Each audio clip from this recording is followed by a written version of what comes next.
حضور علیہ الصلاۃ والسلام نے دعوت کی، 40 کے قریب افراد ہیں۔ یہ جو رشتہ دار ہیں نا جی، وہ عربی کا مقولہ ہے الاقارب کالعقارب، یہ رشتہ دار بچھوؤں کی مانند ہیں۔ کن کی مانند ہیں؟ اور یہ نجومیوں کا سب سے پہلا ٹکوسلا ہوتا ہے، تیرے رشتہ دار تیرے بڑے مخالف ہیں۔ اچھا مجھے موافق بتا دیں بھی کس کے ہیں؟ حضور سے بڑھ کر کوئی بااخلاق دھرتی پہ ہے؟ حضور کے رشتہ دار سب سے زیادہ حضور کے مخالف تھے۔ تو اس لیے یہ ان ڈھکوسلے بازوں کے پاس یہ باتیں گھڑی ہوئی ہیں، بندہ پریشان ہو، ایک تو پہلے وہ پریشان ہوتا ہے اپنی کسی مصیبت میں، اور اوپر سے وہ تیرے رشتہ دار تیرے بڑے مخالف ہیں۔ کوئی ایک دو مخالف ہوں گے، وہ کہے گا ہاں بڑا اس کو پتہ چل گیا۔ آج کل نجومی بڑی پیشین گوئیاں کر رہے ہیں 2023 کیسا ہوگا، ہے کس کو اقتدار ملے گا، الیکشن ہوگا یا نہیں ہوگا، ہوگا تو کون آئے گا۔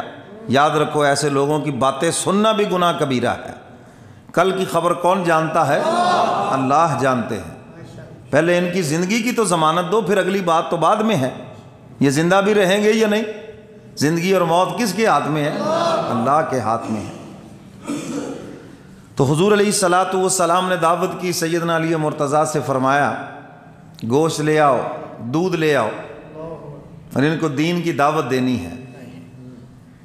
دین کی دعوت دینے کے لیے اگر کوئی اہتمام ہو جائے تو کوئی میرا خیال ہے بری بات تو نہیں ہے۔ اگر آپ کسی کو اللہ اس کے رسول کی بات سنانے کے لیے اکرام کر لیں تو کوئی قیامت تو نہیں۔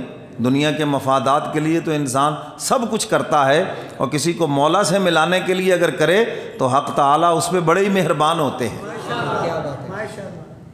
کیونکہ اس کا مقصد یہ ہے کہ صرف اس کو مولا سے ملانا ہے۔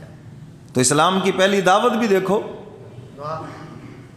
اب کھانا ایک آدمی کا ہے اور بندے بلائے گئے 40۔ کھانا کتنے کا ہے؟ ایک آدمی کا، اور بندے بلائے گئے 40، اور اوپر سے رشتہ دار جن کا کام ہی باتیں کرنا ہوتا ہے۔ ہر شادی بیاہ کے موقع پر 5-7 بندے ایسے ہوں گے جن کا کوئی کام نہیں، کرسیاں رکھ کر انہوں نے ان کے خلاف باتیں کرنی ہوتی۔ روٹی تھوڑی جا نہیں ہے، دکھا لو میرے کو، دکھا لو مجھ سے۔ کیوں جی، ہوتے ہیں یا نہیں ہوتے؟ کام ہی یہ، ان کو اور کوئی کام نہیں ہے۔ ابھی کھانا پکا نہیں، لوگ آئے نہیں، دکھا لو میرے کو، تھوڑے کی روٹی تھی، ہیں جی۔ منفی باتیں اور وہ چیزیں اجاگر کریں گے، نفرت دلائیں گے۔ باجی ہے تو ہو کے رہتا پتن ہونے داس دے پہ۔ تو 40 لوگ بلائے گئے، کھانا ایک بندے کا۔ حضور علیہ الصلاۃ والسلام نے فرمایا علی لاؤ ادھر۔ حضور نے اپنے ادھر دیکھو نبوت والے ہاتھ میں پکڑا اس کو، پیالے کو، فرمایا رکھو بیچ میں، اور دودھ والا پیالہ حضور نے ہاتھ میں پکڑ کے فرمایا رکھو بیچ میں، اور ان سب سے کہو کہ مل کے کھاؤ۔ مل کر کھانے میں برکت ہے، گھر میں بھی مل کر کھائیں، بچوں کے ساتھ مل کر کھائیں، اور زوجہ محترمہ کے ساتھ بھی مل کر کھانا یہ حضور کی سنت ہے۔ ٹھیک ہے نا جی؟ چلو مشکل سنتوں پہ تو جو عمل ہے سو ہے، یہ تو آسان ہے، یہ تو کر لیں گے نا، اور ہو سکے تو نوالا بھی منہ میں دے دو۔ تو حضور علیہ الصلاۃ والسلام نے ہاتھ میں لے کر پیالہ دودھ کا اور ایک پیالہ گوشت کا فرمایا کہ بیٹھ جاؤ۔ ابو لہب بھی اس میں تھا۔ اب سب جب کھانے لگے، ان کے ذہنوں میں یہی تھا روٹی تھوڑ جائے گی، ختم ہو جائے گی، یہ تو ایک تو ہم ایک سانس میں کھا جائیں گے، بس ختم ہوگا کام، اور ہم مذاق اڑائیں گے، لو یہ دعوت کرنی نہیں تھی، کھانا نہیں پورا کر سکتے، کیا ضرورت تھی۔ وہ اس نیت سے بیٹھے ہیں۔ 40 کے 40 لوگ کھا کے سیر ہو گئے، دودھ بھی پی لیا انہوں نے، ہیں جی۔ یہ حضور کا معجزہ دیکھ رہے ہیں اپنی آنکھوں سے، دودھ بھی پی لیا، گوشت بھی کھا لیا۔ ابو لہب اٹھ کے کھڑا ہو گیا، کہنے لگا جی او ہو دیکھو بھتیجے نے جادو چلا دیا کھانے کے اوپر، جادو سیکھ لیا کہیں سے، اوہ تو نکلو یہاں سے، بھاگو بھاگو، ہم نہیں بات سنیں گے کوئی بھی۔ حضور علیہ الصلاۃ والسلام نے سمجھانا تھا، وہ پہلے ہی بھاگ گئے۔ اس لیے روٹی بعد میں کھلانی چاہیے، پہلے بیان سنانا چاہیے، بات سنانی چاہیے، کھانا ہاں جو پہلے کھلاؤ گے تو یہی حال ہوگا۔ پھر اگلے دن پھر حضور نے دعوت فرمائی، پھر بلایا ان کو، سب آ گئے۔ پھر حضور علیہ الصلاۃ والسلام نے واز پہلے فرمایا، پہلے ان کو سمجھایا یہ تمہارے لیے مبارک ہے، اللہ کی طرف سے بھیجا گیا ہوں۔ پھر وہ کھانا اتنا ہی کھانا تھا، سب کے لیے کافی ہو گیا۔ تو میرے محترم سامعین، میں یہ عرض کر رہا تھا کہ یہ ابو لہب حضور علیہ الصلاۃ والسلام کی دشمنی میں سب سے آگے تھا، کوئی موقع نہیں ہاتھ سے جانے دیا۔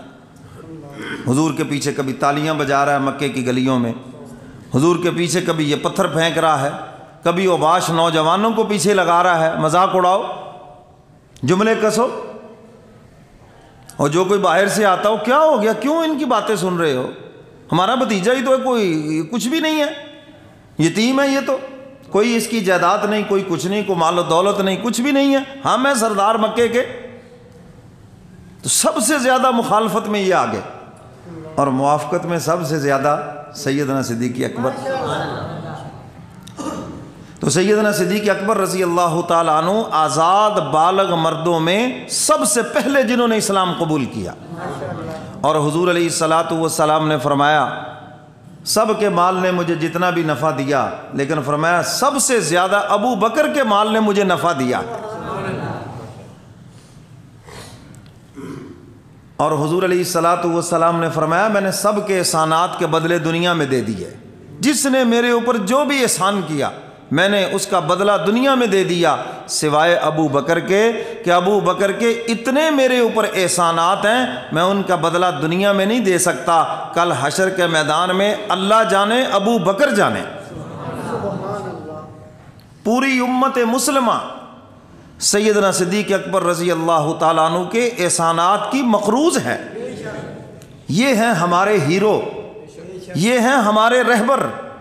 آج کی نوجوان نسل کو بتایا ہی نہیں جاتا کہ ہمارے ہیرو کون ہیں، یہ کرکٹر تمہارے ہیرو نہیں ہیں، یہ تو گماشتے ہیں پرلے زمانے کے، ایک ایک بال کے اوپر جوا لگا ہوا ہے، جوا کھیلنا بھی حرام ہے اور جوا دیکھنا حرام ہے، زنا جس طرح حرام ہے تو زنا دیکھنا بھی حرام ہے نا، تو یہ حرام ہے۔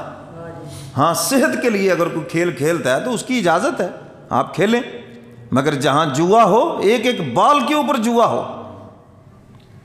تو میرے محترم سامعین، یہ ہمارے ہیرو نہیں ہیں، یہ ہیں ہیرو ہمارے سیدنا صدیق اکبر رضی اللہ تعالیٰ عنہ، جنہوں نے اسلام کے لیے اتنی بڑی قربانی دی کہ حضور خود فرما رہے ہیں ابو بکر تیرے احسانات کا بدلہ میں نہیں دے سکتا، کل حشر کے میدان میں اللہ ہی عطا کریں گے، اور کیا وہ منظر ہوگا، میدان محشر میں ہر ایک کو اپنی اپنی پڑی ہوگی اور ابو بکر کے احسانات کا بدلہ دیا جائے گا، کیا وہ منظر ہوگا۔